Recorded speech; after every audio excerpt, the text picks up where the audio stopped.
अब हम लोग जो है कक्षा 12 का अनिवार्य संस्कृत पढ़ेंगे, जो सामान्य हिंदी और साहित्यिक हिंदी दोनों के लिए अनिवार्य है। तो पहले पाठ का नाम है भोजस्योदार्यम। भोजस्योदार्यम मतलब भोज की उदारता। एक राजा भोज थे, उनकी उदारता इस पाठ में वर्णित है, जिसको हम लोग आगे पढ़ेंगे। तो अच्छे ढंग से आप देख लीजिए, पाठ का नाम भोजस्योदार्यम। चलिए अब आगे चलते हैं, हम लोग देखते हैं क्या है इसमें। तो हम लोग पहले गद्यांश पढ़ते हैं। ततः कदाचित द्वारपाल आगत्य महाराजम भोजम प्राहा। पहला नंबर तो आप लोग किताब लेकर के बैठिए, वैसे मत बैठिए, किताब लेकर के पेंसिल लेकर के बैठिए। जो शब्द का अर्थ आपको याद करने में थोड़ा सा समस्या हो रही है उसको लिख कर लीजिए, ताकि फिर बाद में दोहराने में आपको समस्या ना हो। एक दो बार आप दोहरा लेंगे तो अच्छे ढंग से इसका अर्थ आपको याद हो जाएगा। इसलिए मेरी बात को माने, आप लोग किताब और पेंसिल ले करके बैठें। तो चलो शुरू करते हैं।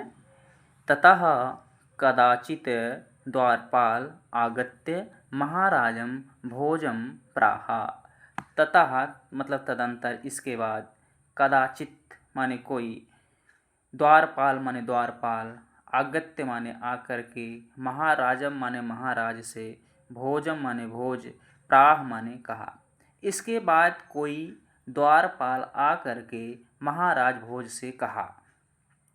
तो क्या कहा, आगे है, देव कौपीनावशेषो विद्वान द्वारि वर्तते इति।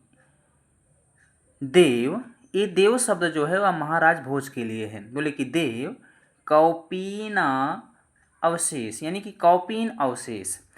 कौपीन मतलब लंगोटी, अवशेष मतलब मात्र, केवल लंगोटी मात्र, यानी कि केवल लंगोटी पहना हुआ। विद्वान माने विद्वान, द्वार माने द्वार पर, वर्तते माने खड़ा है या है, यानी कि केवल लंगोटी पहना हुआ, मतलब जिनके शरीर पर केवल लंगोटी शेष है, ऐसा विद्वान द्वार पर खड़ा है। राजा प्रवेशाय इति, राजा बोलते हैं उसे प्रवेश कराइए, मतलब अंदर लाइए।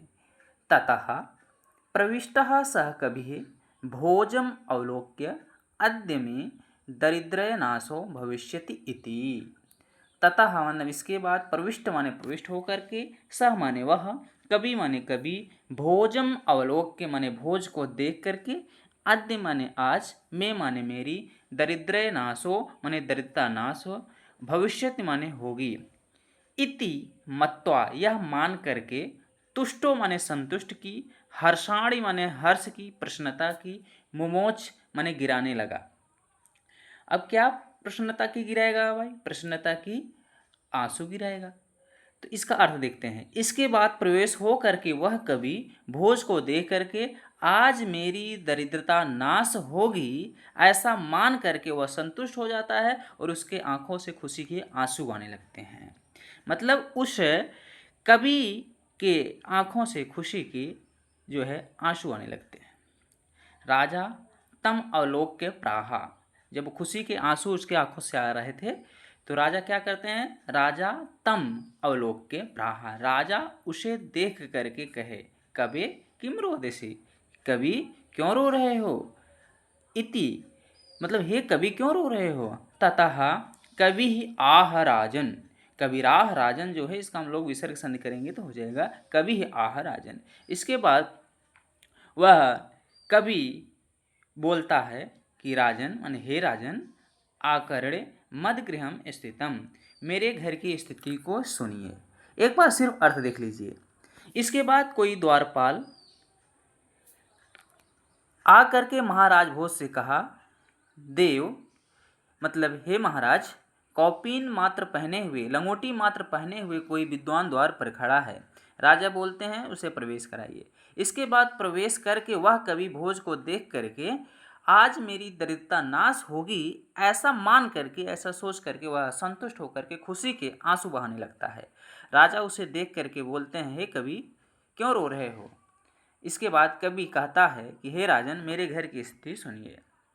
अब यहाँ आप देख सकते हैं शब्दार्थ भी दिया गया है। आप इसमें से जो शब्दार्थ आपको समस्या हो ऊपर बताने पर आप नीचे देख भी सकते हैं। फिर संदर्भ कैसे लिखना है, आप देख लीजिए संदर्भ भी यहाँ लिखा गया है। इसके बाद अनुवाद, अगर इतने बताने के बाद भी आज आपको नहीं आ रहा है तो अनुवाद दिया है, यह भी देख करके आप इसको रिवीजन कर सकते हैं। तो अब वो अपने घर की जो है समस्या बता रहा है रो करके। तो चलिए तो देखते हैं। ये दूसरे वाले हमारे पैराग्राफ में है, तो शिखरड़ी छंद में है। शिखरड़ी छंद का लक्षण है रसई रुद्रई छिन्ना यमन सभलागह शिखरिड़ी। रसई रुद्रई छिन्ना यमन सभलागह शिखरिड़ी। 6, 4 और 7 परियत होती है। इस प्रकार 17 वर्ड इसमें होते हैं। तो चलिए उसी प्रकार ये शिखरड़ी छंद है, तो हम शिखरड़ी छंद में इसको पढ़ेंगे। लाजानो चई, जो यहाँ लाजान दिया है, यहाँ पन्ना पे छोटा उका मत्ता है, थोड़ा सा टाइपिंग मिस्टेक है, आप लोग आगे देख लीजिएगा इसको किताब में। लाजानो चई पथि बचने माँ कड़ गृहिणी। शिशो करो यत्नात् सुपहितवती दीन वदना। मयि क्षीणोपाये यद कृतं दृशाश्रुबहुले तदन्तः शाल्यं मे त्वामसि पुनरुत्तमोचिताः। फिर एक बार पुनः। लाजानु चई पथि बचने माँ कड़ गृहिणी। शिशो करो यत्नात् सुपहितवती दीन वदना। मयि क्षीणोपाये यद कृतं दृशाश्रुबहुले तदन्तः शाल्यं मे त्वामसि पुनरुत्तमोचिताः। आप लोग भी बैठे ना रहें, मेरे साथ इसका उच्चारण करेंगे। जितनी बार आप उच्चारण करेंगे उतना ज़्यादा ये श्लोक जो है जो शिखरड़ी छंद में सरल हो जाएगा। इसका अर्थ समझने में फिर बहुत ज़्यादा सरलता होगी, इसलिए ध्यान से मेरे साथ इसका उच्चारण करते रहें। आज बस इतना ही। अगले वीडियो में आप लोगों को इसका अर्थ बताया जाएगा, आगे की फिर आपको बताई जाएगी। आपकी त्रैमासिक परीक्षा शुरू होने से पहले आप लोगों का भोजस्योधार्यम जो है पूरा ख़त्म कर दिया जाएगा अच्छे ढंग से। आप अच्छे ढंग से इसकी तैयारी करते रहें।